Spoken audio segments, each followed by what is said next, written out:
الحمد لله نحمده ونستعينه ونستغفره ونعوذ بالله من شرور أنفسنا ومن سيئات أعمالنا من يهده الله فلا مضل له ومن يضلل فلا هادي له وأشهد أن لا إله إلا الله وحده لا شريك له وأشهد أن محمدا عبده ورسوله أرسله بالهدى ودين الحق ليظهره على الدين كله ولو كره المشركون اللهم صل على محمد وعلى آل محمد كما صليت على إبراهيم وعلى آل إبراهيم إنك حميد مجيد اللهم بارك على محمد وعلى آل محمد كما باركت على إبراهيم وعلى آل إبراهيم في العالمين إنك حميد مجيد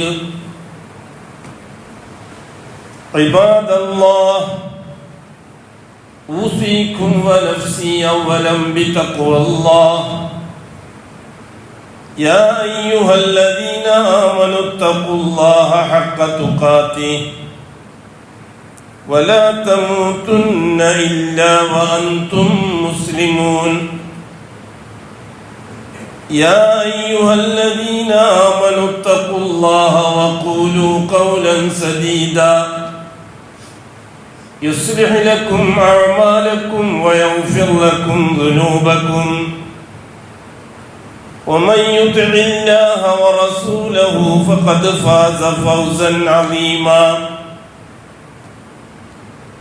يا أيها الناس اتقوا ربكم الذي خلقكم من نفس واحدة وخلق منها زوجها وبث منهما رجالا كثيرا ونساء واتقوا الله الذي تساءلون به والأرحام إن الله كان عليكم رقيبا أما بعد فإن أصدق الحديث كتاب الله وخير الهدي هدي محمد صلى الله عليه وسلم وشر الأمور محدثاتها وكل محدثة بدعة وكل بدعة ضلالة وكل ضلالة في النار അള്ളാഹുവിൻ്റെ സത്യവിശ്വാസികളായ അടിമകളെ, തഖ്വയുള്ളവരായി ജീവിക്കുകയും അതുവഴി ദുനിയാവിലും ആഖിറത്തിലും അള്ളാഹു പൊരുത്തപ്പെടുന്ന ജീവിതം സമ്പാദിക്കുകയും ചെയ്യണമെന്ന് ആദ്യമായി എന്നോടും തുടർന്ന് നിങ്ങൾ ഓരോരുത്തരോടും വസിയ്യത്ത് ചെയ്യും. അല്ലാഹു സുബ്ഹാനഹു വ തആല ഓരോ കാലത്തും നടക്കുന്ന സംഭവങ്ങളെ ഖസസിൽ ഉൾപ്പെടുത്തി നമുക്ക് പറഞ്ഞു തരുന്നു, മുഹമ്മദി ഉമ്മത്തിന് പറഞ്ഞു തരുന്നു. ആ ചരിത്ര സംഭവങ്ങളിൽ നിന്ന് നമുക്ക് ഉൾക്കൊള്ളാനുള്ള പാഠം പ്രാവർത്തികമാക്കാൻ വേണ്ടിയിട്ടാണത്. കാലങ്ങളെയും സമയങ്ങളെയും സാക്ഷിയാക്കിക്കൊണ്ട് ചരിത്രം മുന്നോട്ട് നീങ്ങുമ്പോൾ അത്തരത്തിലൊരു പ്രധാനപ്പെട്ട ചരിത്രത്തിന് സാക്ഷ്യം വഹിച്ച മാസം മുഹറം മാസം തീരാൻ പോവുകയാണ്. കഴിഞ്ഞുപോയ മാസങ്ങളെ നാം ചരിത്രവുമായി ബന്ധപ്പെടുത്തിയാൽ അല്ലാഹു തആലക്ക് അതിൽ കൃത്യമായ ഒരു ഇടപെടലുണ്ട് എന്ന് നമുക്ക് മനസ്സിലാക്കാൻ കഴിയും. ചരിത്രത്തെ അല്ലാഹു തആല നാം സാധാരണ പറയും പോലെ 4 ഭാഗമായി വിഭജിച്ചിട്ടുണ്ട്. ഒന്നാമത്തത് ആദമിന്റെ കാലഘട്ടമാണ്. ഇന്നല്ലാഹ അസ്തഫാ ആദം. രണ്ടാമത്തത് നൂഹ് നബി അലൈഹി സ്വലാത്തു വസ്സലാമിന്റെ കാലമാണ്. വനൂഹൻ. മൂന്നാമത്തത് ഇബ്രാഹിം കാലഘട്ടമാണ്, വാല ഇബ്രാഹിം. നാലാമത്തത് ബനു ഇസ്രായേൽ കാലഘട്ടമാണ്, വാല ഇമ്രാൻ. ഇന്നല്ലാഹ അസ്തഫാ ആദമ വനൂഹൻ വാല ഇബ്രാഹിം വാല ഇമ്രാൻ അലൽ ആലമീൻ. ഓരോ കാലത്ത് നടന്ന ചരിത്രം പരിശുദ്ധ ഖുർആനിൽ മൊത്തത്തിൽ വിശദീകരിക്കുന്നുണ്ട്. നാം പറയാറുണ്ടല്ലോ, പരിശുദ്ധ ഖുർആനിൽ 90% അഖ്ബാറുകളാണ്. കഴിഞ്ഞുപോയ കാലഘട്ടത്തിൽ നടന്ന സംഭവങ്ങളെ വിശദീകരിക്കുകയാണ് ഖുർആൻ. അഹ്കാമുകൾ 10% മാത്രമാണ്. എങ്ങനെയാണ് നിസ്കരിക്കേണ്ടത്, എങ്ങനെയാണ് നോമ്പ് വെക്കേണ്ടത്, എങ്ങനെയാണ് ഹജ്ജ് ചെയ്യേണ്ടത്, എങ്ങനെയാണ് സ്വത്തോഹരി വെക്കേണ്ടത്, ഇത്യാദി കാര്യങ്ങളുമായി ബന്ധപ്പെട്ട വിഷയം ഏറി വന്ന ഒരു 10% കാണും. ബാക്കിയുള്ളത് മുഴുവനും അഖ്ബാറുകളാണ്. എന്തിനാണ് ഈ അഖ്ബാർ? അള്ളാഹുവിന്റെ ദീനിൽ അടിസ്ഥാനം തൗഹീദിനാണ്. ആ തൗഹീദിനെ ദീനുൽ ഇസ്ലാമിന്റെ ഒന്നാമത്തെ ഭാഗമായി ഷഹാദത്താക്കി അല്ലാഹു സുബ്ഹാനഹു വ തആല. ഷഹാദത്ത് വിശദീകരിക്കുമ്പോഴാണ് ചരിത്രത്തെ അല്ലാഹു തആല വിശദീകരിക്കുന്നത്. നിസ്കാരം പറയുമ്പോൾ അല്ലാഹു തആല കൃത്യമായ ഒരു ചരിത്രവുമായിട്ട് അതിനെ ബന്ധിപ്പിച്ച് തരുന്നില്ല. അതേപോലെ തന്നെ നോമ്പ്, സക്കാത്ത്, ഹജ്ജ് ഇതൊന്നും അല്ലാഹു സുബ്ഹാനഹു വ തആല ചരിത്രവുമായി ബന്ധിപ്പിക്കുന്നില്ല. അമാലുകളെ ചരിത്രവുമായി ബന്ധിപ്പിക്കുമ്പോൾ മാത്രമേ ഇത്തരം കാര്യങ്ങൾ സംസാരിക്കുന്നുള്ളൂ. മേറാജുമായിട്ട് നിസ്കാരത്തെ ബന്ധിപ്പിച്ചു. ആദം അലൈഹിസ്സലാത്തു വസ്സലാം സ്വർഗത്തിൽ നിന്ന് നിരോധിക്കപ്പെട്ട പഴം പറിച്ച് തിന്ന് ഭൂമിയിലെത്തുക വഴി നടന്ന സംഭവങ്ങളെ വിശദീകരിച്ച റമളാനുമായിട്ട് നോമ്പുമായിട്ട് അതിന് ബന്ധമുണ്ടാക്കി. അതേപോലെ തന്നെ സമ്പത്തുമായി ബന്ധപ്പെട്ട വിഷയത്തിൽ സക്കാത്തിനെ പരിചയപ്പെടുത്തി തന്നു.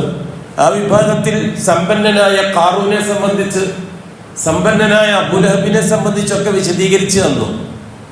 ഇതൊക്കെ വളഞ്ഞു തിരിഞ്ഞു വന്നാൽ സക്കാത്തുമായിട്ടാണ് ബന്ധമുണ്ടാകുക. പിന്നെ അല്ലാഹു സുബ്ഹാനഹു വ തആല ഹജ്ജുമായി ബന്ധിപ്പിച്ചു തന്നു. ഹജ്ജ് മാസത്തെ ഹജ്ജുമായി ബന്ധിപ്പിച്ചു തന്നു. ഇതൊക്കെ ചരിത്ര ബന്ധങ്ങളാണ്. ഇത് മുഴുവനും നിലനിൽക്കുന്നത് ഷഹാദത്തുമായിട്ടുള്ള ബന്ധത്തിലാണ്. നാം പറയാറുണ്ടല്ലോ, ആദം അലൈഹിസ്സലാത്തു വസ്സലാം തൊട്ട് നൂഹ് നബി അലൈഹിസ്സലാത്തു വസ്സലാം വരെയുള്ള കാലഘട്ടങ്ങളിൽ ലാ ഇലാഹ ഇല്ലല്ലാഹ് ചർച്ച ചെയ്യേണ്ടി വന്നിട്ടില്ല. അതുകൊണ്ട് തന്നെ അത് ചരിത്രത്തിന്റെ ഒരു സുപ്രധാന ഭാഗമായി അല്ലാഹു ചർച്ച ചെയ്യുന്നില്ല. ലാ ഇലാഹ ഇല്ലല്ലാഹ് ചർച്ച ആ കാലഘട്ടങ്ങളിലെല്ലാം ചർച്ച റബ്ബുനല്ലാഹ്, അല്ലാഹുവാണ് നമ്മുടെ റബ്ബ് എന്നതാണ്. നൂഹ് നബി അലൈഹിസ്സലാത്തു വസ്സലാമിന്റെ കാലം മുതൽക്കാണ് ലാ ഇലാഹ ഇല്ലല്ലാഹ് ചർച്ചയ്ക്ക് വരുന്നത്. ഇന്നാ അർസൽനാ നൂഹൻ ഇലാ ഖൗമിഹി എന്ന് പറഞ്ഞിട്ട് അനിഅ്ബുദുല്ലാഹ്, നിങ്ങൾ അല്ലാഹുവിനെ മാത്രമേ ഇബാദത്ത് ചെയ്യാവൂ, മാലക്കും മിൻ ഇലാഹിൻ ഗൈറു, അല്ലാഹു അല്ലാത്തൊരു ഇലാഹ് നിങ്ങൾക്ക് വേറെ ഇല്ല എന്ന് പറയേണ്ടി വരുന്നത് നൂഹ് നബിയുടെ കാലം മുതലാണ്. ആദം അലൈഹിസ്സലാത്തു വസ്സലാമിന് അല്ലാഹു അല്ലാത്തൊരു ഇലാഹ് നിങ്ങൾക്കില്ല എന്ന് പറയേണ്ടി വന്നിട്ടില്ല. കാരണം ആകാശലോകത്ത് അല്ലാഹുവിന് കൊടുത്ത റുബൂബിയ്യത്തിന്റെ ഷഹാദ കൃത്യമായി പാലിക്കുകയായിരുന്നു അവർ. അതുകൊണ്ടാണ് അഷ്റഫുൽ ഖൽഖ് ആദം അലൈഹിസ്സലാത്തു വസ്സലാം മുതൽ നൂഹ് നബി വരെയുള്ള കാലഘട്ടം പൂർണ്ണമായും തൗഹീദിലാണ് എന്ന് നമുക്ക് പറഞ്ഞു തന്നത്. കുല്ലുഹും ഫി തൗഹീദ്, 10 തലമുറ. അന്നൊന്നും മാ ലക്കും മിൻ ഇലാഹിൻ ഗൈറു പറയാൻ റസൂലുകൾ വന്നിട്ടില്ല. നൂഹ് നബി അലൈഹിസ്സലാത്തു വസ്സലാമിന്റെ കാലം മുതലാണ് മാ ലക്കും മിൻ ഇലാഹിൻ ഗൈറു എന്ന് പറഞ്ഞത്. അത് അഷ്റഫുൽ ഖൽഖിന്റെ കാലം വരെ തുടർന്നു. നൂഹ് നബി തൊട്ടിങ്ങോട്ട് വന്ന 313 മുർസലീങ്ങളും ആ കാലഘട്ടത്തിൽ ജീവിച്ച ജനങ്ങളോട് 2 കാര്യങ്ങളാണ് പറഞ്ഞത്. ഒന്ന് ഉഅ്ബുദുല്ലാഹ് ഐ വഹീദുല്ലാഹ്, നിങ്ങൾ എന്ത് ചെയ്യുന്നുണ്ടെങ്കിലും അല്ലാഹു മാത്രമേ ആവാവൂ. മാലക്കും മിൻ ഇലാഹിൻ ഗൈറു, ഇത് രണ്ടാമത്തെ കാര്യം. അല്ലാഹു അല്ലാത്തൊരു ഇലാഹിനെ നിങ്ങൾ പരിഗണിക്കാൻ പറ്റുകയില്ല. ഇവിടെയാണ് ലാ ഇലാഹ ഇല്ലല്ലാഹ് വരുന്നത്. ലാ ഇലാഹ ഒഴിവാക്കേണ്ടതിനെ പറ്റിയുള്ള ചർച്ചയാണ്, ഇല്ലല്ലാഹ് അംഗീകരിക്കേണ്ടതിനെ പറ്റിയുള്ള ചർച്ചയാണ്. അപ്പൊ ലാ ഇലാഹന്റെ അടുത്ത് എല്ലാം വന്നു. അതിന് അടിസ്ഥാനമായി നമുക്ക് അല്ലാഹു പരിചയപ്പെടുത്തി തരുന്നത് മരിച്ചുപോയ മഹാന്മാരുടെ സ്മാരകങ്ങളാണ്, അവരുടെ ഖബറുകൾ, അവരുടെ ജാറങ്ങൾ, അവരുടെ ദർഗകൾ. ഇതാണ് അടിസ്ഥാനപരമായി മാലക്കും മിൻ ഇലാഹിൻ ഗൈറുഹു എന്നതിന് അല്ലാഹു തആല കണ്ടത്. ലോകത്ത് ആദ്യമായിട്ട് അല്ലാഹുവാണ് റബ്ബ് എന്ന ചിന്തയിൽ നിന്ന് മറ്റൊന്നിലേക്ക് നീങ്ങുന്നത് ചരിത്രത്തിൽ ആദ്യമായിട്ട് നൂഹ് നബി അലൈഹിസ്സലാത്തു വസ്സലാമിന്റെ ഖൗമാണ്. ആ കാലഘട്ടത്തിൽ ജീവിച്ച് മരിച്ചുപോയ 5ഓളം വരുന്ന മഹാന്മാരായ ഉലമാക്കളും ഔലിയാക്കളുമായ ആൾക്കാർക്ക് ജാറങ്ങൾ പണിത്, സ്മാരകങ്ങൾ പണിത് അല്ലാഹുവിലേക്ക് അടുക്കാനാണ് ഈ കൂട്ടക്കാരി 5 കൂട്ടർ വദ്, സുവാഇ, യഊഖ്, യഊസ്, നസ്ർ ഇത് അള്ളാഹുവിലേക്ക് അടുക്കാനോ അല്ലെങ്കിൽ അള്ളാഹ്ക്ക് ഇടയാളാകാനോ അല്ലെങ്കിൽ നമുക്ക് ആവശ്യമുള്ള സഹായങ്ങൾ ചോദിച്ചു വാങ്ങാനോ ആണ് എന്ന ചിന്താഗതി അന്ന് വന്നതാണ്. ഏതാണ്ടൊരു 9,000-10,000 കൊല്ലത്തിന്റെ പഴക്കമുണ്ട് ജാറ സിദ്ധാന്തത്തിന്. അത് ഇന്നും തുടരുന്നു, കൃത്യമായും വ്യക്തമായും ശക്തമായും. അതിനെ നിഷേധിച്ചുകൊണ്ടാണ് മാലക്കും മിൻ ഇലാഹിൻ ഗൈറു എന്ന് നൂഹ് നബി അലൈഹിസ്സലാത്തു വസ്സലാമിന് പറയേണ്ടി വന്നത്. അവിടെ വേറൊരു ഇലാഹുകളെ പറ്റി നമുക്ക് പരിചയമില്ല. ആ കാലഘട്ടത്തിൽ അള്ളാഹു അല്ലാത്ത മറ്റെന്തെങ്കിലും ഒരു സംവിധാനത്തെ സംബന്ധിച്ച് പിന്നീട് വന്നൊരു കൂട്ടരായിരുന്നു ജിന്നുകളെ വിഷയത്തിൽ ഇടപെടിപ്പിക്കുക എന്ന രീതി. മരിച്ചുപോയ ജിന്നുകളെ ആരും വിളിക്കാൻ നിൽക്കാറില്ല, അന്നും നിൽക്കാറില്ല. ജീവിച്ചിരിക്കുന്ന ജിന്നുകളെ ഇടപെടിപ്പിക്കാൻ പറ്റുമോ ഇല്ലയോ എന്നുള്ളതായിരുന്നു ചർച്ച. ജീവിച്ചിരിക്കുന്ന ജിന്നുകൾ അവർക്ക് സ്വന്തമായി ഇടപെടാനുള്ള ചില താക്കത്തുകൾ അല്ലാഹു കൊടുത്തിട്ടുണ്ട്. ഇടപെടിപ്പിക്കാൻ നമുക്ക് പറ്റുമോ എന്നുള്ളതാണ് വിഷയം. ജിന്നുകളുണ്ടോ ഇല്ലോ എന്നുള്ളതല്ല ആ കാലഘട്ടത്തിൽ ചർച്ച ചെയ്ത വിഷയം. സുലൈമാൻ നബി അലൈഹിസ്സലാത്തു വസ്സലാമിന്റെ കാലം മുതലേ ജിന്ന് ചർച്ചയിലുണ്ട്. മൂസ അലൈഹിസ്സലാത്തു വസ്സലാമിന്റെ കാലത്താണ് ഏറ്റവും കൂടുതൽ ജിന്നുകളായ മുസ്ലിമീങ്ങൾ ഉണ്ടായത്. റസൂലുള്ളാഹി സ്വല്ലല്ലാഹു അലൈഹി വസല്ലം തങ്ങളുടെ കാലഘട്ടത്തിൽ അത് സജീവമാകുകയും ആ ചരിത്രം അതോടെ അവസാനിപ്പിക്കുകയും ചെയ്തു അല്ലാഹു തആല. അന്നെല്ലാം ചർച്ച എന്താണ്? ജീവിച്ചിരിക്കുന്ന മനുഷ്യരും മരിച്ചുപോയ മനുഷ്യരും ജീവിച്ചിരിക്കുന്ന ജിന്നുകളും. മരിച്ചുപോയ മനുഷ്യരെയാണ് ജാറങ്ങളായിട്ട് നാം അവതരിപ്പിക്കുന്നത്. ജീവിച്ചിരിക്കുന്ന ജിന്നുകൾ അവർക്ക് ഇടപെടാൻ വല്ല കഴിവുണ്ടോ? ഉണ്ട്. അല്ലാഹു തആല അവരെ മനുഷ്യനെ ഇടപെടിപ്പിക്കും പോലെ ജിന്നുകളെയും അല്ലാഹു തആല ഇടപെടിപ്പിക്കുന്നുണ്ട്. അവർക്ക് ജീവിതമുണ്ട്, അവർക്ക് ബിസിനസ് ഉണ്ട്, അവർക്ക് കൃഷിയുണ്ട്, അവർക്ക് വിവാഹമുണ്ട്, അവർക്ക് ബിൽഡിംഗ് ഉണ്ട്, അവർക്ക് വീടുകളുണ്ട്, അവർക്ക് ഭക്ഷണം പാകം ചെയ്യലുണ്ട്, കൃഷി ഉൽപ്പാദിപ്പിക്കലുണ്ട്, എല്ലാം ഉണ്ട്. അതാരും നിഷേധിക്കുന്നത് അംഗീകരിച്ചെടുക്കൽ ഖുർആന്റെ ഭാഗമാണ്, ദീനുൽ ഇസ്ലാമിന്റെ ഭാഗമാണ്. അവർ പ്രശ്നങ്ങളിൽ ഇടപെടും. അവർ പരസ്പരം മനുഷ്യൻ ഏത് രീതിയിൽ ഇടപെടുമോ അതേപോലെ ഇടപെടും. അവർക്ക് വിവാഹമുണ്ട്, അവർക്ക് മുസ്ലിമീങ്ങളുണ്ട്, അവർക്ക് കാഫിരീങ്ങളുണ്ട്, അവരുടെ കൂട്ടത്തിൽ മുശ്രിക്കീങ്ങളുണ്ട്. ഇവിടെ വിഷയം എന്താണ്? സുലൈമാൻ നബി അലൈഹിസ്സലാത്തു വസ്സലാം ജിന്നുകളെ സ്വന്തമായി ഇടപെടിപ്പിച്ചുകൊണ്ടുള്ളതാണ്? ഇല്ല. എന്തുകൊണ്ട് ഇടപെടിപ്പിക്കാൻ പറ്റുകയില്ല? അവർ പൂർണ്ണമായും നമ്മിൽ നിന്ന് ഗൈബായ സൃഷ്ടിയാണ്. ഗൈബായ സൃഷ്ടിയെ പ്രശ്നത്തിൽ ഇടപെടിപ്പിക്കൽ ശിർക്കാണ്.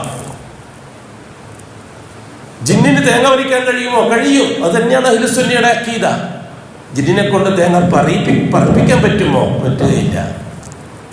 ഇത് വളരെ കൃത്യമായി മനസ്സിലാക്കി തന്നെ വേണം. ഇടപെടലും ഇടപെടിപ്പിക്കലും. ജിന്നുകൾ ഇടപെടാൻ കഴിവുള്ളവരാണ്. അങ്ങനത്തെ കഴിവ് എന്താ കൊടുത്തിട്ടുണ്ട്. ഈ കഴിവ് വെച്ചുകൊണ്ട് നമ്മൾ ഇടപെടിപ്പിക്കാൻ പറ്റുമോ? പറ്റൂല. അതുകൊണ്ട് കടൽക്കരയിലോ പുഴക്കരയിലോ ഒരു ജിന്നുണ്ടെങ്കിൽ ഒന്ന് തന്നെ കാല് കഴുകാൻ സഹായിക്കണം എന്ന് പറഞ്ഞാൽ അത് ശിർക്കുൽ അക്ബറാണ്, വലിയ ശിർക്കാണ്. എന്തുകൊണ്ടാണ് ഒരു കാര്യം ശിർക്കാകുന്നത്? എപ്പോഴാണ്? ഒന്ന്, അള്ളാഹുവിന്റെ കഴിവിൽ പെടാത്തത് മഖ്ലൂക്കിനോട് ചോദിക്കുക. രണ്ടാമത്തത് മനുഷ്യരിൽ നിന്ന് ജീവിച്ചിരിക്കുന്നവരോട് ചോദിക്കുക. മൂന്നാമത്തത് മൊത്തത്തിൽ നമ്മളിൽ നിന്ന് ഗൈബ്, അല്ലാഹു തആല അദൃശ്യം എന്ന് നമുക്ക് പരിചയപ്പെടുത്തി തന്നവരെ ഇടപെടിപ്പിക്കുക. ഇതാണ് ശിർക്ക്. ജിന്ന് എന്നത് നമ്മുടെ കണ്ണിൽ നിന്ന് അല്ലാഹു തആല മറച്ചു വെച്ചതാണ്. അതിനെ ജിന്നുകളെ നിങ്ങൾക്ക് കാണാൻ സാധിക്കില്ല, ജിന്നുകൾ നിങ്ങളെ കാണും എന്ന് ഖുർആൻ കൃത്യമായിട്ട് പറഞ്ഞതാണ്.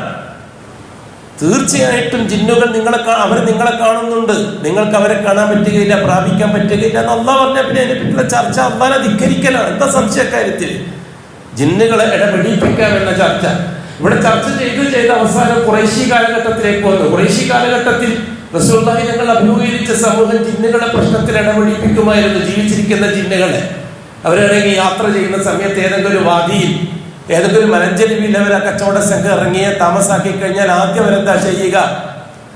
ഈ വാദിയിൽ താമസിക്കുന്ന ജിന്നിന്റെ നേതാവേ, ഇമാമുൽ ജിന്ന്, ജിന്നിന്റെ അമീറുൽ ജിന്ന്, ജിന്നിന്റെ നേതാവേ, ഞങ്ങളിവിടെ താമസിക്കുന്നുണ്ട്, ഞങ്ങളൊന്ന് ശ്രദ്ധിച്ചേക്കണം എന്ന് പറയുമായിരുന്നു അവര്. ഞങ്ങൾ അതിനെ നിരുത്സാഹപ്പെടുത്തി. അത് പറ്റില്ല എന്ന് പറഞ്ഞു. അതാണ് ആ കാലഘട്ടത്തിൽ ജിന്നുമായി ബന്ധപ്പെട്ട ശിർക്ക്. അല്ലാതെ മരിച്ചുപോയ ജിന്നിന് ജാറുണ്ടാക്കിയിട്ട് അൽഫാത്തിഹ വിളിക്കലല്ല അന്നത്തെ ശിർക്ക്. ഈ രീതിയിൽ മാലക്കും മിൻ ഇലാഹിൻ ഗൈറുഹു എന്ന് പറയാൻ മാത്രം സംവിധാനങ്ങൾ അല്ലാഹു തആല ഉണ്ടാക്കിയിട്ടുണ്ട്. എന്തിനാണെന്നറിയോ? അള്ളാഹുവിന്റെ വഹദാനിയത്ത് അംഗീകരിക്കുന്ന മുവഹിദുകൾ ഇതൊക്കെ ശ്രദ്ധിക്കുന്നുണ്ടെന്ന് പരിശോധിക്കാൻ. അതെപ്പോൾ നമ്മൾ മനസ്സിലാക്കണം. പിന്നെ എന്തിനാ ജിന്നുകൾ? ഇപ്പൊ ജിന്നുകൾക്ക് കഴിവുണ്ടെങ്കിൽ എന്താ വിളിച്ചോടെ? ഇതൊക്കെ ന്യായം പറയാൻ പറ്റുമോ? അതൊക്കെ വെറും ന്യായം മാത്രമാണ്. അതൊക്കെ ഹവയനുസരിച്ചുള്ള വെറും ന്യായം മാത്രമാണ്. വളരെ കൃത്യമായിട്ട് ആരോ രാത്രി തേങ്ങ പറിച്ചിട്ടിട്ടുണ്ട്. തേങ്ങ രാവിലെ വിളക്ക് കുറച്ച് തേങ്ങ കാണുന്നുണ്ട്. അള്ളാഹുവിനോട് സഹായത്തിന് വേണ്ടി ചോദിച്ചിരുന്നു, അള്ളാഹുവെ തേങ്ങ പറിക്കാൻ ആരും ഇല്ലല്ലോ. അള്ളാഹ് നേരം വെളുക്കുമ്പോൾ ചിലപ്പോൾ തേങ്ങ കാണാം. അള്ളാഹു താലൊക്കെ മലക്കളെ കൊണ്ട് പറപ്പിക്കാൻ പറ്റും, ജിന്നുകളെ കൊണ്ട് പറപ്പിക്കാൻ പറ്റും. അതുകൊണ്ട് പിറ്റേത്തെ ദിവസം ജിന്നുകളെ നിങ്ങളായിരിക്കും എന്റെ തേങ്ങ പറിച്ചിട്ടുണ്ടാകുക, അതുകൊണ്ട് ഇന്നും കൂടി പറിച്ചു തരണമെന്ന് പറയാൻ പറ്റുമോ? ഇതാണ് ഉലമാക്കൾ ചെയ്ത ചർച്ച. ജിന്നുമായി ബന്ധപ്പെട്ട വിഷയത്തിൽ ഉലമാക്കൾ നടത്തിയ ചർച്ച അതാണ്. ജിന്നുകൾ ഇടപെടാൻ കഴിവുള്ളവരാണ്, പക്ഷെ ഇടപെടിപ്പിക്കൽ ശിർക്കാണ്. മനുഷ്യരോടാണ് അള്ളാഹു പറയുന്നത്.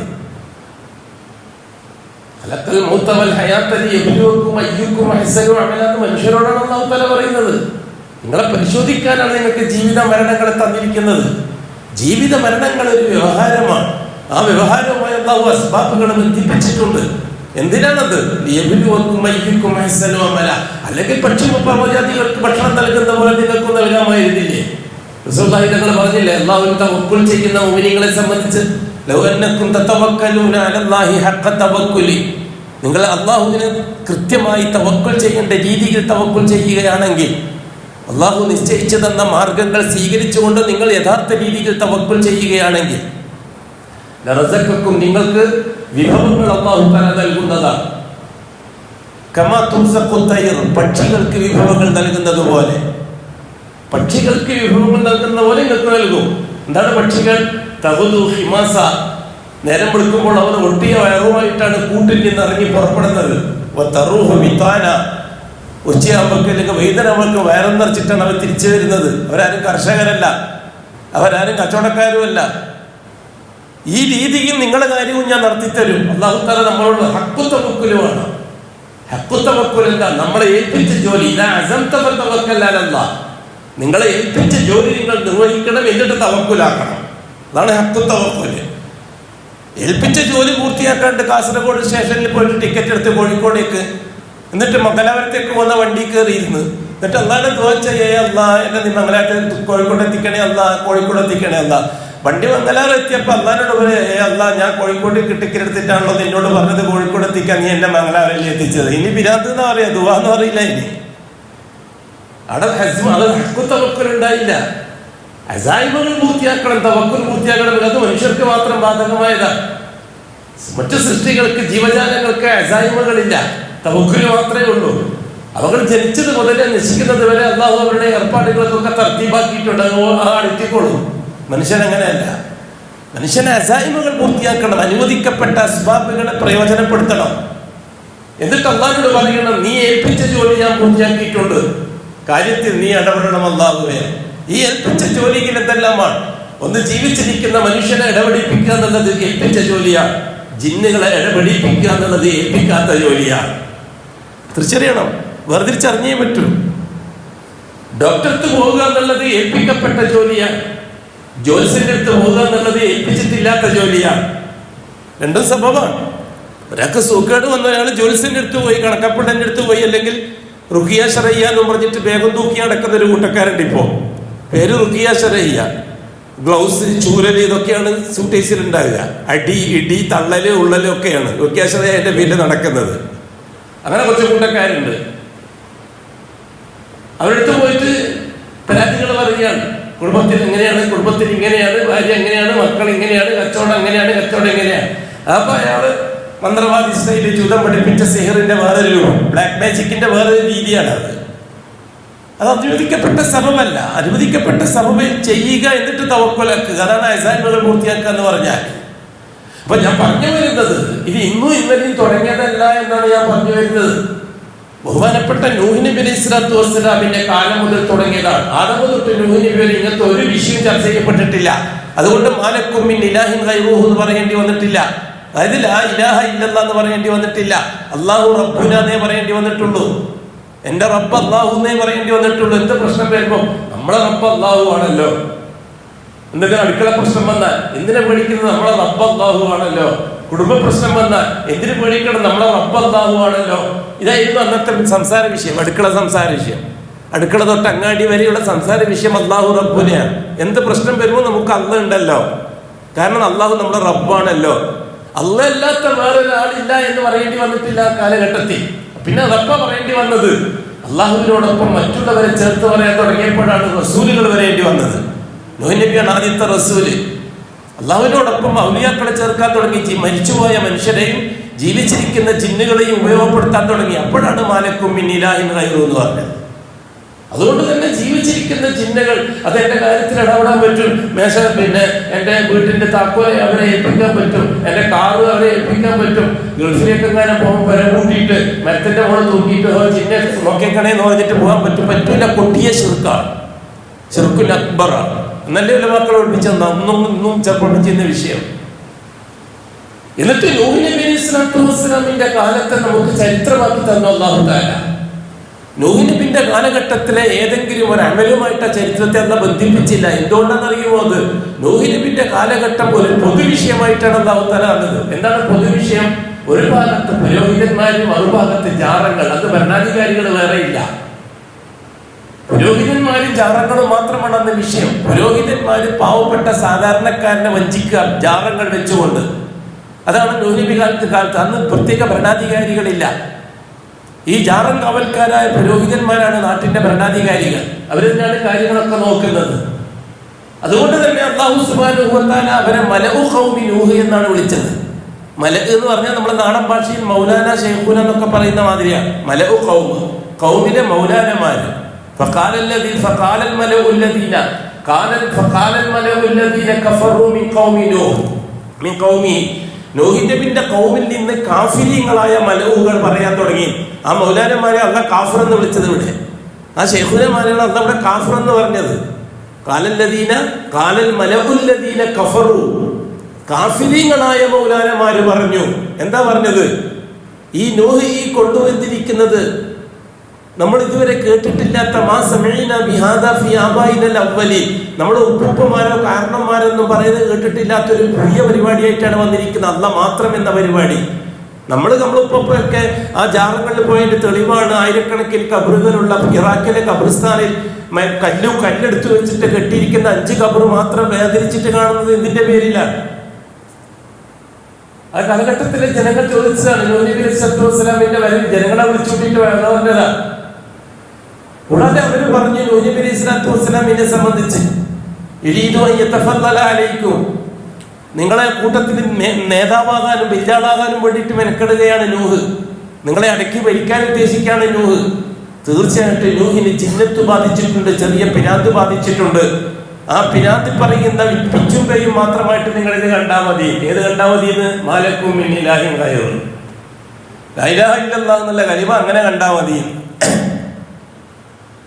ഇതിന്റെ ബഹുമാനം അല്ലാഹു സുബ്ഹാനഹു വ തആല നൂഹ് നബി അലൈഹിസ്സലാത്തു വസ്സലാമിന്റെ കാലഘട്ടത്തെ ബാക്കി വന്ന 312 മുസ്ലിങ്ങളുടെ കാലഘട്ടവുമായിട്ട് ബന്ധിപ്പിച്ചു. അതുകൊണ്ട് നൂഹ് നബിന്റെ കാലഘട്ടത്തെ ഏതെങ്കിലും പ്രത്യേക ഇബാദത്തുമായിട്ട് അല്ലാഹു ബന്ധിപ്പിച്ചില്ല. ലോകാവസാനം വരെയുള്ള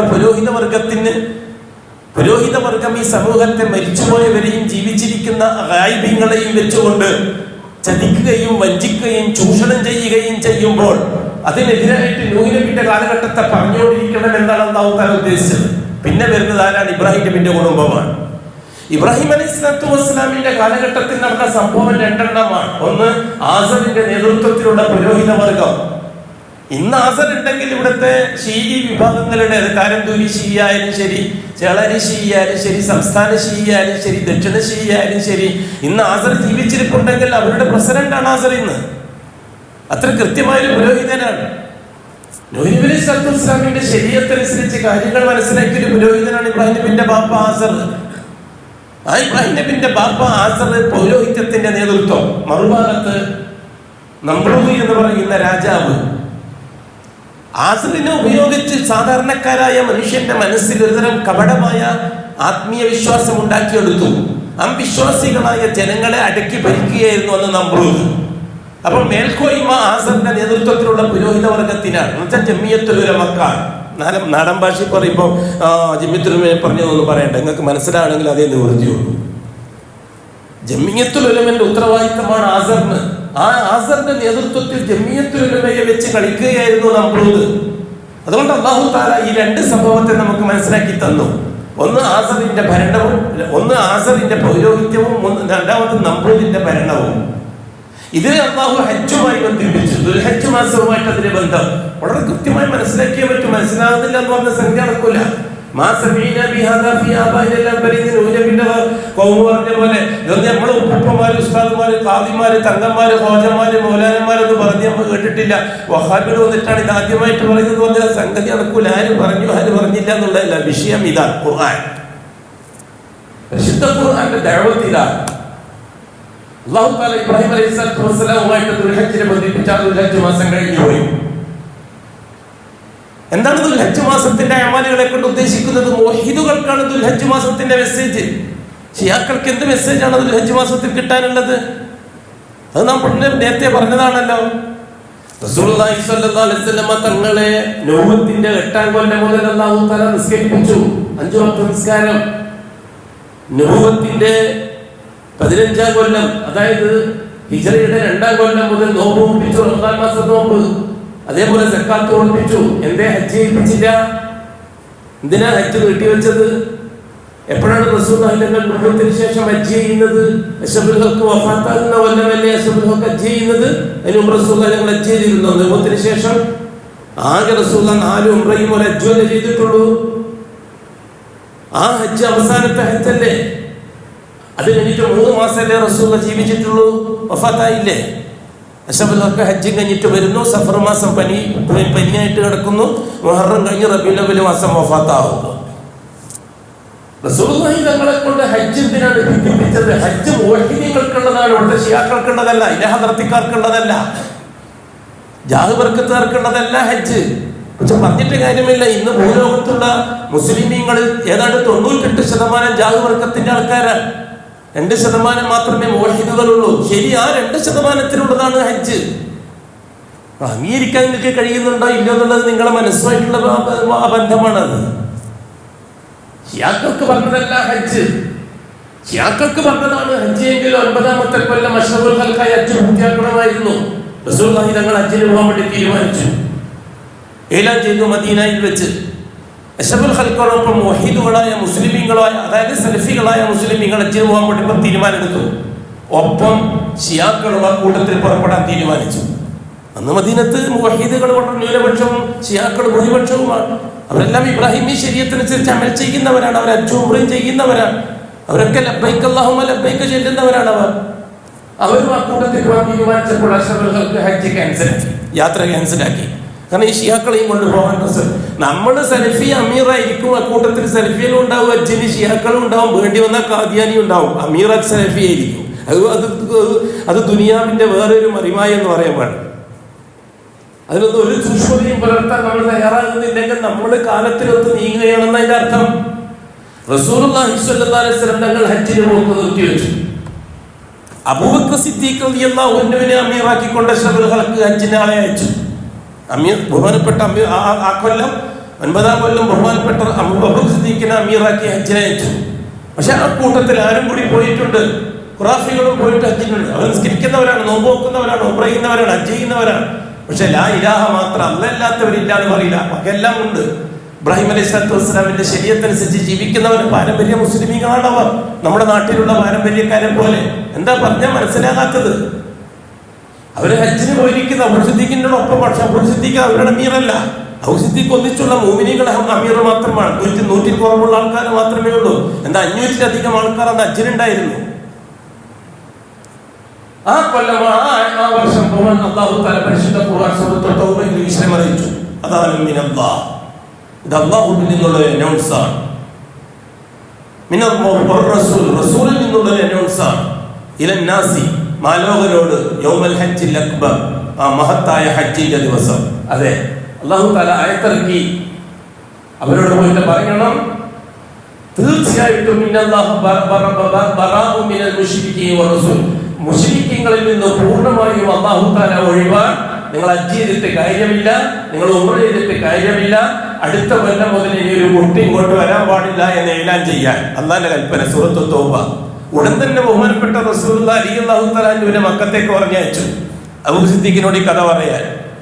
അബൂബക്കർ സിദ്ദീഖ് അങ്ങനെ കഅബത്തിന്റെ സാക്ഷിയാക്കിക്കൊണ്ട് ഈ പ്രഖ്യാപനം നടത്തി. അടുത്ത കൊല്ലം മുതൽ ഇനി ആരും ലാ ഇലാഹ അള്ളാഹ് മാത്രമേ ഉള്ളൂ എന്ന് പറയാത്തവർ എത്ര കൊല്ലം മുതൽ ഹജ്ജിന് വരാൻ വേണ്ടി പാടുന്നവർ, എത്ര വലിയ നിസ്കാരക്കാരായാലും ശരി, നോമ്പുകാരായാലും ശരി, ദാനധർമ്മക്കാരായാലും ശരി, അജ്ജുംറക്കാരായാലും ശരി, അടുത്ത കൊല്ലം മുതൽ ഇങ്ങോട്ട് വരാൻ പാടില്ല എന്ന് അള്ളാഹുവിന്റെ കൽപ്പനയുണ്ട്. റസൂലുള്ളാഹി ഞങ്ങളുടെ പ്രഖ്യാപനമാണ്. ആ പ്രഖ്യാപനത്തോടു കൂടി വളരെ സ്ട്രോങ് ആയിട്ട് തോന്നുന്നു മുവഹിദുകൾ. അടുത്ത കൊല്ലം ഒരൊറ്റ ഖുറാഫിയെയും മക്കത്തേക്ക് വിട്ടില്ല. റസൂലുള്ളാഹി തങ്ങൾ ഹജ്ജിന് പോകാൻ തീരുമാനിച്ചു. അങ്ങനെ മദീനയിൽ പുറപ്പെട്ടത് ഹജ്ജിന് വേണ്ടിയിട്ട് എല്ലാം ക്ലിയർ ആയതിനു ശേഷം കഅബത്തിന് ചുറ്റുമുള്ള 313 ജാറങ്ങളിൽ ഒരു അംശം പോലും ബാക്കിയില്ലാത്ത രീതിയിൽ തരിപ്പണമാക്കിയതിനു ശേഷം റസൂലുള്ളാഹി തങ്ങൾ ഹജ്ജിന് പോയത് ആയിരുന്നില്ലേ? എന്തിനാ ചരിത്രം ഒഴിവെക്കുന്നത്? എന്തിനാ ദുർവ്യാഖ്യാനിക്കുന്നത്? ആർക്ക് വേണ്ടി? ഇവിടുത്തെ മഹാഭൂരിപക്ഷം എന്ന ശിയാക്കൾക്ക് വേണ്ടി എന്തിനാണ് സലഫി പണ്ഡിതന്മാർ ദുർവ്യാഖ്യാനം നടത്തുന്നത്? ഭൂരിപക്ഷത്തെ തൃപ്തിപ്പെടുത്താൻ വേണ്ടിയിട്ട്. ഭൂരിപക്ഷത്തെ തൃപ്തിപ്പെടുത്താൻ അവരൊന്നിച്ച് കല്യാണം കഴിക്കണം, അവരൊന്നിച്ച് ബിരിയാണി തിന്നണം, അവരൊന്നിച്ച് ബിസിനസ് ചെയ്യണം, അവരൊന്നിച്ച് എല്ലാ കാര്യങ്ങളും നടത്തണം. അതുകൊണ്ട് അവരെ വെറുപ്പിച്ചുകൂടാ. വെറുപ്പിക്കാതിരിക്കാൻ എന്താണ് വഴി? അവരൊക്കെ എല്ലാ കാര്യത്തിന്റെ ഒപ്പത്തിനൊപ്പം പോവുക. ഇടക്കിടക്കൊക്കെ ജാറപ്പള്ളി നിൽക്കാൻ പോവുക, ഇടക്കിടക്കൊക്കെ ജാറത്തി കയറിയിട്ട് ഇലാ നിർത്തി പറയുക, ഇടക്കിടക്കൊക്കെ നിവേദനത്തിന്റെ ചോറ് തിന്നാൻ പോവുക. അങ്ങനെ ഒരു അഭിപരിപാടി നടത്തണം. എന്തിന്? ദുനിയാവിന്റെ ആവശ്യത്തിന് വേണ്ടി. പക്ഷെ അല്ലാഹു സുബ്ഹാനഹു വ തആല അഷ്റഫുൽ ഖൽഖിന് രണ്ട് കാര്യം: കൗനിയായ വിഷയത്തിൽ അവരോട് സഹകരിച്ചോളെ, സാങ്കേതിക കാര്യത്തിൽ അവരോട് സഹകരിച്ചോളെ, ശർഈയായ വിഷയത്തിൽ സഹകരിക്കുന്ന പ്രശ്നമില്ല. ശർഈയായ വിഷയത്തിൽ സഹകരിക്കുന്ന പ്രശ്നം, തുറന്നു നിസ്കരിക്കുന്ന ഖുതുബത്ത് ലയിക്കുന്ന ഇമാമിനെ തുറന്നു നിസ്കരിക്കുന്ന പ്രശ്നമേ ഇല്ല. ഖുതുബത്ത് ലയിക്കുന്ന ഇമാമ് ശിർക്ക് ചെയ്യുന്ന ആളാണ്. ശിർക്ക് ചെയ്യുന്ന ആളെ പേര് മുശ്രിക്ക് എന്നാണ്. ഡ്രൈവറെ പേരല്ലേ കൂട്ടുകാർ? ഡ്രൈവ് ചെയ്യുന്ന ആളെ പേരല്ലേ ഡ്രൈവർ? ചെറുക്കാണ്, ഓക്കെ, അത് പറയാം. ചെറുക്ക് ചെയ്യുന്നവൻ എന്നേ പറയാം. അവനെ പറ്റി മുശ്രിക്ക് എന്ന് പറയാൻ പാടില്ല. ഇപ്പൊ കുറച്ച് സലഫി സൂഫി തരീഖത്തുകാർ വന്നിട്ടുണ്ട്. രണ്ട് തരീഖത്താണ്. ഒന്ന് ഷീഈ സൂഫിസം, മറ്റേത് സലഫി സൂഫിസം. സലഫി സൂഫത്ത് ചില മൗലാനമാര്, ചില അബുമാര്, ചില അഹുമാര്, അതേപോലെ തന്നെ ചില അഫിദഹുല്ലമാര്, ചില ഒഫഖഹുല്ലമാര്, ചില റഹിമഹുല്ലമാരൊക്കെ ഇറങ്ങിയിട്ടുണ്ട്. അവരൊക്കെ ശൈഖന്മാരാണ്. അവർക്ക് കുറച്ച് കിതാബ് വേദികളായ കുറച്ച് മുരീദന്മാരുണ്ട്. അവരൊക്കെ ഈ അബിയൽ പരിപാടിക്കാരാണ്. അവരുടെ വാദം എന്താണെന്ന് വെച്ചാൽ ശിർക്കാണ്. ശിർക്ക് ചെയ്യുന്നവൻ എന്നേ പറയാൻ പറ്റുള്ളൂ. മുശ്രിക്ക് എന്ന് വിളിക്കണ്ട. ഡ്രൈവ് ചെയ്യുന്നവനെ എന്നേ വിളിക്കാവൂ, ഡ്രൈവർ എന്ന് വിളിക്കാൻ പാടില്ല എന്ന് പറയുമ്പോൾ എന്തിരിക്കാമെന്നാണ് ലോകം അങ്ങോട്ടാണ്. ഒരു ഭാഗത്ത് കെട്ടുകെട്ടിയ ഷീഈ സൂഫിസം, മറുഭാഗത്ത് കെട്ടുകെട്ടിയുള്ള സലഫി സൂഫിസം. ഈ രണ്ട് സൂഫിസത്തിന്റെയും ഇടയിൽ ഹക്ക് വല്ലാതെ വിഷമിക്കുകയാണ് മുന്നോട്ട് പോകാൻ. അഖൂലു ഖൗലി ഹാദാ വല്ലാഹു അഅലം വഅസ്തഗ്ഫിറുല്ലാഹൽ അളീമ ലി വലക്കും വഅസ്തഗ്ഫിഹി അന്നി വഅൻകും വഅൻ ജമീഇൽ മുസ്ലിമീന വൽ മുഅ്മിനീന അജ്മഈന വഅസ്തഗ്ഫിറുഹു ഇന്നഹു ഹുവൽ ഗഫൂറുർ റഹീം.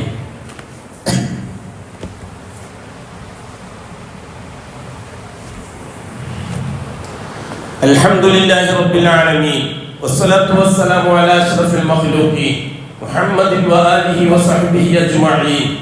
ഇബാദല്ലാഹ് ഇത്തഖുല്ലാഹ ഹഖ്ക തുഖാതിഹി വലാ തമൂതുന്ന ഇല്ലാ വഅൻതും മുസ്ലിമൂൻ. സഹോദരങ്ങളെ, സഹോദരിമാരെ, കാലം മുന്നോട്ട് നീങ്ങി. ഹസ്രത്ത് മൂസ അലൈഹിസ്സലാത്തു വസ്സലാമിന്റെ കാലം വന്നു. ആലി ഇമ്രാന്റെ കാലം. ഞാൻ വിശദീകരിച്ച സമയം അങ്ങ് പോകാൻ തന്നെ പറഞ്ഞുകൊണ്ടിരിക്കുന്ന എല്ലാ ആഴ്ചയും പറഞ്ഞുകൊണ്ടിരിക്കുന്ന വിഷയം ഇത് തന്നെ. ഇനി 24 മണിക്കൂർ പറഞ്ഞാൽ തലയിൽ കയറുന്നു, എനിക്ക് തലയിൽ കയറും, അല്ലാത്തവൻ വിട്ടുകളയും. ചെറിയൊരു ന്യൂനപക്ഷത്തിന് മനസ്സിലാവും, മഹാഭൂരിപക്ഷത്തിനും മനസ്സിലായിക്കൊള്ളണമെന്നില്ല. വലാകിന്ന അക്സറന്നാസി ലാ യഅലമൂൻ ഖലീലൻ മാ തദക്കറുൻ. ചിന്തിക്കുന്നവർ വളരെ കുറച്ചേ ഉണ്ടാവുള്ളൂ. വലാകിന്ന അക്സറന്നാസ്, മാലോകരിൽ മഹാഭൂരിപക്ഷം ലാ യഅലമൂൻ, വിവരമില്ലാത്തവരാണെന്ന് അല്ലാഹു തആല പറഞ്ഞു. ഇത്തരം കാര്യങ്ങളെ പറ്റിയാ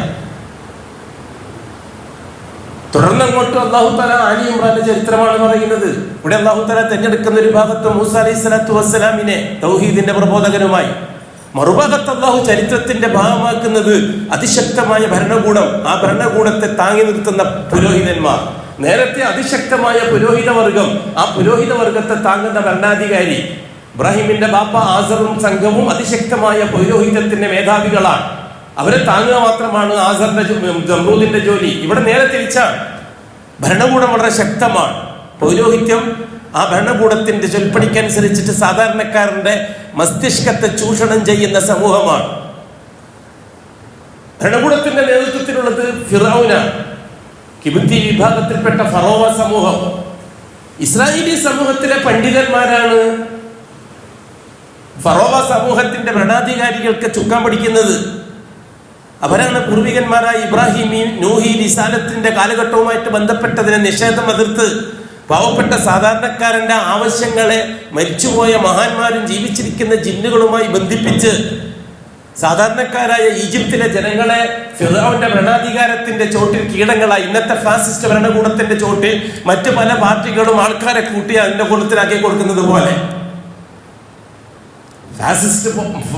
ഫാസിസം. എന്താണ് ഫാസിസം?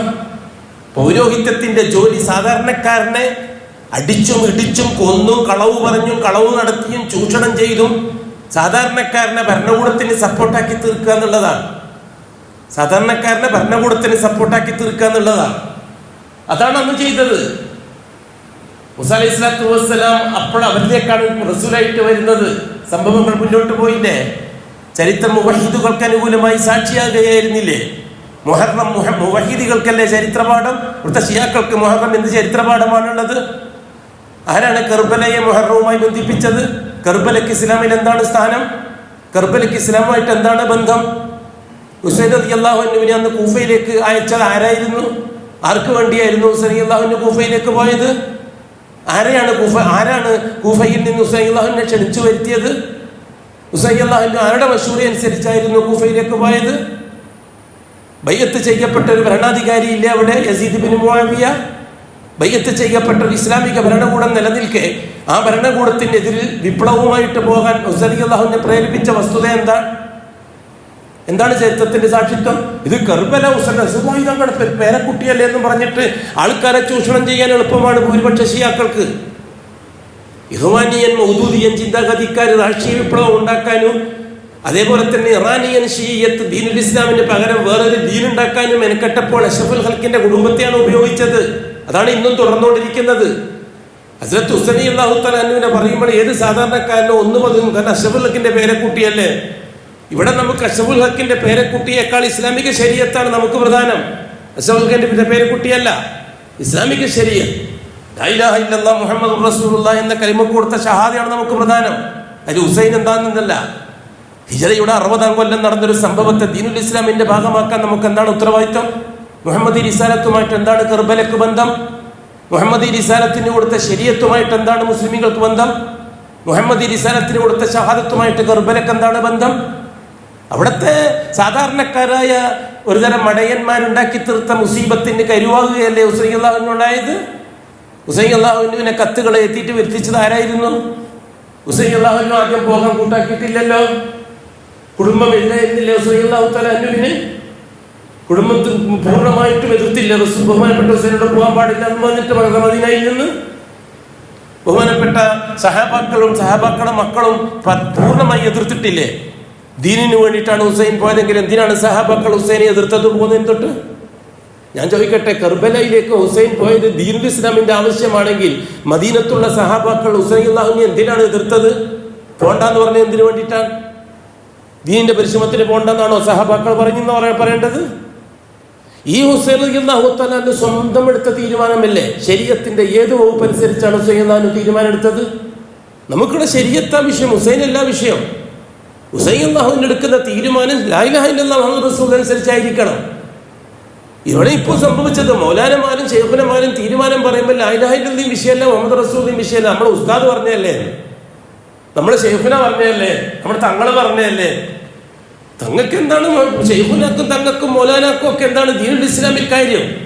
ദീനുൽ ഇസ്ലാമിന്റെ കാര്യം ലാ ഇലാഹ ഇല്ലല്ലാഹ് കൊടുത്ത ഷഹാദ, മുഹമ്മദുർ റസൂലുള്ളാഹി കൊടുത്ത ഷഹാദ.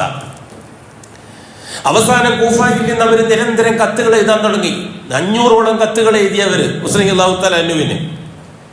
ഞങ്ങൾ ബൈഅത്ത് ചെയ്തിരിക്കുകയാണ്, എത്രയും പെട്ടെന്ന് വരണം, നിങ്ങളാണ് അമീറുൽ മുഅ്മിനീൻ, ഞങ്ങൾ നിങ്ങളെ കാത്തിരിക്കുകയാണ്. ഇവിടെ ഭരണമില്ല, ഇവിടെ സംവിധാനങ്ങളില്ല, ഇസ്ലാം എല്ലാം പൂത്തിയിരിക്കുകയാണ്. കൂഫ എവിടെ, മദീന എവിടെ? ഇന്നത്തെ മാതിരി റോക്കറ്റ് കയറി പോകാൻ പറ്റുന്ന സ്ഥലമല്ലല്ലോ. 1-2 മാസം യാത്ര ചെയ്യണ്ടേ അവിടെ എത്തണമെങ്കിൽ? അവിടെ എത്രയും പെട്ടെന്ന് വരണം എന്ന് നിർബന്ധിച്ചിട്ട് ഹുസൈൻ റളിയല്ലാഹു അൻഹുവിന്റെ തലക്ക് ചൂട് പിടിപ്പിച്ചു. ഹുസൈൻ റളിയല്ലാഹു തആല അൻഹു പുറപ്പെട്ടു. കുടുംബത്തിൽ നിന്നുള്ളവർ മാത്രം ഒന്നിച്ചു പോയി. ഒരാരെങ്കിലും ഒന്നിച്ചുണ്ടായിരുന്നോ?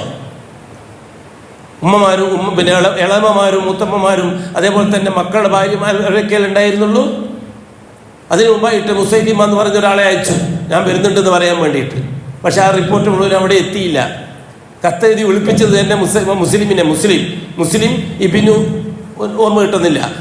അദ്ദേഹത്തിനെ വഴിക്ക് തടഞ്ഞു വെച്ച് ഈ കത്തെഴുതി വിളിപ്പിച്ചവർ. കാരണം ഇവിടുത്തെ സംഗതി മുഴുവൻ ഹുസൈൻ അറിഞ്ഞാൽ പിന്നെ ഹുസൈൻ വരൂല. ഇവിടെ എത്തിയപ്പോഴാണ് കാര്യം മനസ്സിലാകുന്നത്. ഇവിടെ വിപ്ലവകാരികൾ ഭരണകൂടത്തിനെതിരായിട്ട് വിപ്ലവം നടത്തുന്ന ഒരുതരം പിരാന്തന്മാരാണ് കത്തെഴുതിയിരിക്കുന്നതെന്ന് ഇവിടെ എത്തിയപ്പോഴാണ് മുസ്ലിമിന് മനസ്സിലാകുന്നത്. മുസ്ലിമിനെ അവർ ബന്ദിയാക്കി. എന്തിന്? ഈ വിഷയം ഹുസൈൻ അള്ളാഹു അറിയാതിരിക്കാൻ. ഹുസൈൻ അള്ളാഹു തആല പുറപ്പെട്ടു. ഇവിടെ എല്ലാം ഭംഗിയാണെന്ന് അവർ അറിയിച്ചു കൊടുത്തു. ബഹുമാനപ്പെട്ട ഹുസൈൻ അള്ളാഹു തആല കർബലയിലെത്തിയപ്പോൾ യസീദ് ബിൻ മുഅവിയ ഉമർ ബിൻ സിയാദിനെ വിളിച്ചിട്ട് പറഞ്ഞു, ആ പോക്ക് ശരിയാകുകയില്ല. ഇത് ഖിയാമത്ത് നാൾ വരെയും ഭരണകൂടത്തിനെതിരെ വിപ്ലവം നടത്തുന്നതിന് ഇതിനെ തെളിവാക്കിയെടുക്കും ജനങ്ങൾ. നമ്മൾ സപ്പോർട്ട് ചെയ്താൽ അവിടെ സപ്പോർട്ട് ചെയ്യാൻ പറ്റുകയില്ല എന്നും പറഞ്ഞിട്ടല്ലേ അവരിങ്ങോട്ട് വന്നത്. അവിടെ വെച്ച് കത്തെഴുതി വിളിപ്പിച്ചവരെ ഇബ്നു സിയാദിന്റെ പട്ടാളവും അതേപോലെ തന്നെ യസീദ് ബിൻ മുആവിയ എന്ന ഭരണാധികാരിയും വളരെ കർശനമായ ഭാഷയിൽ താക്കീത് കൊടുത്തപ്പോൾ അവർ പത്തിമടക്കി. പത്തിമടക്കുക മാത്രമല്ല ചെയ്തത്, അവർ ഇബ്നു സിയാദിന്റെ പട്ടാളത്തോടൊപ്പം കൂടി അവരെ കൈകൊണ്ടല്ലേ, കത്തെഴുതി വിളിപ്പിച്ച അവരെ കൈകൊണ്ടല്ലേ ഹുസൈൻ അള്ളാഹുവിന് വധിക്കപ്പെട്ടത്. യസീദിന് ഉത്തരവാദിയാണോ? ഇബ്നു സിയാദ് കടുകടുത്ത നടപടിയെടുത്തത് ഇത്തരത്തിൽ വരുന്നൊരു സമൂഹത്തെ അടിച്ചമർത്തം ചെയ്യുക എന്നുള്ളത് ബാത്തിനെ തകർക്കുന്നതിന്റെ ഭാഗമല്ലേ? ആരായിരുന്നു ഹുസൈൻ അള്ളാഹിനെ കൊന്നത്? ഇന്നത്തെ ഇറാനിയൻ ഷീയത്തിന്റെ നേതാക്കന്മാരല്ലേ അന്ന് ഹുസൈൻ അള്ളാഹിനെ കൊന്നത്? നമുക്ക് ആവശ്യമുള്ളവരെ കൊല്ലാനും ജീവിപ്പിക്കാനും പഠിച്ചവരല്ലേ ഷീ വിഭാഗം. ആദ്യം കൊല്ലുക, എന്നിട്ട് ആ കൊന്ന മയ്യത്തിനെ വെച്ചിട്ട് വിലപേച്ചിട്ട് കാര്യങ്ങൾ നേടുക. ഇതാണ് ഇറാനിയൻ ഷീയത്തിന്റെയും ഇറാനിയൻ ഷീ ഭരണകൂടത്തിന്റെയും ലക്ഷ്യങ്ങൾ. ചരിത്രം പഠിക്കൂ കൂട്ടരെ. ഇല്ല, നിങ്ങളെ പഠിപ്പിക്കൂല ചരിത്രം. ഇഖ്വാനിയത്ത് മുതൽ തമദൂദിയത്ത് വരെയുള്ള ഇഖ്വാനി രാഷ്ട്രീയവും ഇറാന്റെ ഷീ രാഷ്ട്രീയവും വളരെ ശക്തമായി മഹാഭൂരിപക്ഷം വരുന്ന 350 കോടിയോളം വരുന്ന മുസ്ലിമീങ്ങളെ സ്വാധീനിക്കുകയാണ്. ആ സ്വാധീനത്തിൽ നിന്ന് രക്ഷപ്പെടാൻ ഈ സമയമെടുക്കും. ഇൻഷാ അല്ലാഹ് രക്ഷപ്പെടും, അക്കാര്യത്തിൽ സംശയമില്ല. അതിന് സാക്ഷി മുഹറം മാസവും മുഹറം മാസത്തിന്റെ സംഭവങ്ങളുമാണ്. ശരി, തുടർന്നങ്ങോട്ട് മുഹമ്മദുർ റസൂലുള്ളാഹ് മുഹറം മാസത്തോടുകൂടി ശരീഅത്തിന്റെ റിസാലത്തിന്റെ കയ്യൊപ്പോടുകൂടി ശരീഅത്തിൽ ഉൾക്കൊള്ളിച്ച ഇബാദത്തിന്റെയും ഇക്റാമിന്റെയും മാസം കഴിഞ്ഞു. റജബ്, ശഅബാൻ, റമദാൻ, ശവ്വാൽ, ദുൽഖഅദ, ദുൽഹജ്ജ്, മുഹറം 7 മാസങ്ങൾ ശരീഅത്തിന്റെ മാസങ്ങളാണ്. 7 മാസം ആദരവിൻ്റെതാണ്, 7 മാസം അനുഷ്ഠാനത്തിൻ്റെതാണ്. അതിന് റിസാലത്തിന്റെ കയ്യൊപ്പുണ്ട്, ശരീഅത്തിന്റെ കയ്യൊപ്പുണ്ട്. ഇനി വരുന്ന 5 മാസങ്ങൾ ഇസ്ലാമിക ശരീഅത്തുമായിട്ട് ഒരു ബന്ധവുമില്ലാത്ത മാസമാണ്. ഒന്ന് സഫർ, റബീഉൽ അവ്വൽ, റബീഉൽ ആഖിർ, ജുമാദുൽ അവ്വൽ, ജുമാദുൽ ആഖിർ. ഈ 5 മാസങ്ങൾക്ക് ശരീഅത്തിൽ ഒരു അഡ്രസ്സുമില്ല. ഈ 5 മാസവുമായിട്ട് ബന്ധപ്പെട്ട ഒരമലും മുഹമ്മദി റിസാലത്തിന്റെ കയ്യൊപ്പോടെ ശരീഅത്തിൽ അനുവദിച്ചു തന്നിട്ടില്ല. എന്നിട്ടും റബീഉൽ അവ്വൽ ഇബാദത്തിന്റെ മാസമാക്കിയത് ആരാണ്? കൊടിയ കാഫിരീങ്ങളാണ്. അലാ വ ഇന്നല്ലാഹു സുബ്ഹാനഹു വ തആല അമറനാ ബിസ്സലാത്തി അലാ നബിയിഹി അംറ ഫഖാല മുഖ്ബിറൻ വ ആമിറ ഇന്നല്ലാഹ വ മലായികതഹു യുസല്ലൂന അലൻ നബി യാ അയ്യുഹല്ലദീന ആമനൂ സല്ലു അലൈഹി വസല്ലിമു തസ്ലീമാ ഖാല അലൈഹി സ്വലാത്തു വസ്സലാം മൻ സല്ല അലയ്യ വാഹിദതൻ സല്ലല്ലാഹു ബിഹാ അലൈഹി അശ്റ അല്ലാഹുമ്മ സല്ലി അലാ മുഹമ്മദ് വഅലാ ആലി മുഹമ്മദ് കമാ സല്ലൈത അലാ ഇബ്രാഹിം വഅലാ ആലി ഇബ്രാഹിം വബാരിക് അലാ മുഹമ്മദ് വഅലാ ആലി മുഹമ്മദ് കമാ ബാറക്ത അലാ ഇബ്രാഹിം വഅലാ ആലി ഇബ്രാഹിം ഫിൽ ആലമീന ഇന്നക ഹമീദും മജീദ്. اللهم ارض عن شفيع خلفائه الراشدين المهديين ابي بكر وعمر وعثمان وعلي رضي الله عنهم وعن سائر الصحابه والقرابه كلهم اجمعين وارض عنا معهم برحمتك يا ارحم الراحمين. اللهم اغفر للمؤمنين والمؤمنات والمسلمين والمسلمات الاحياء منهم والاموات. اللهم انك مجيب الدعوات وقاضي الحاجات. طيب ثرانا وثراهم واجعل الجنه مأوانا ومأواهم. اللهم اصلحنا واصلح ائمتنا وامتنا وولاتنا وولاة امورنا واجعل امورنا بايدي خيارنا حتى يقودنا الى الخير من هو خير منا. اللهم انصر جيوش المسلمين وفك اسر المأسورين وقل الدين عن المدينين. اللهم اكتب الستر والسلامة علينا وعلى والدينا وعلى اولادنا وعلى جميع الحجاج والعمار والزوار والغزاة والمسافرين والمجاهدين في سبيلك صاددين واردين في بيتك وبحرك وجوفك أجمعين يا رب العالمين. اللهم أجرنا من النار. اللهم أجرنا من النار. اللهم أجرنا من النار. اللهم لا تشفي خلقنا بالنار ولا تجعلنا من حطب النار فإنها بئس الدار وبئس المثوى وبئس القرار. ربنا اغفر لنا ولإخواننا الذين سبقونا بالإيمان ولا تجعل في قلوبنا غلا للذين آمنوا ربنا إنك رؤوف رحيم إن الله يأمر بالعدل والإحسان وإيتاء ذي القربى وينهى عن الفحشاء والمنكر والبغي يعظكم لعلكم تذكرون